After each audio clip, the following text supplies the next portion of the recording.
আসসালামু আলাইকুম রহমতুল্লাহি ওবরাকাতুহু। আজিয়া 5 তারিখ 10 মাস 2025 আর রোহিঙ্গা এডুকেশন স্কুলতর হতো আজিয়া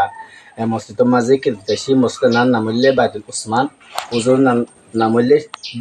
মৌলানা Dildar Hossain teacher area Rohingya teacher তো ফয়ন আছে দে 20 জন আছে আর কিতাব দিয়া গিয়ে দে বিশ্ব কুরিবাই রিজিয়া তো হুজুর অনেক কিছু হন হুজুরের সান্ডাল নম্বর হইলে সত্য জিয়া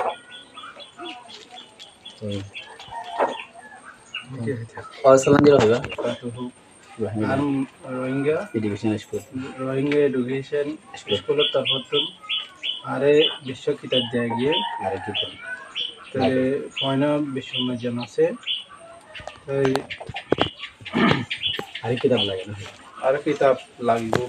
সামনে আগে ইংলিশের বিশ্ব দিয়ে আগে ইংলিশের শুরু করা শুরু হইব দিয়া। আসসালামু আলাইকুম ওয়া রাহমাতুল্লাহি ওয়া বারাকাতুহু। কিতাব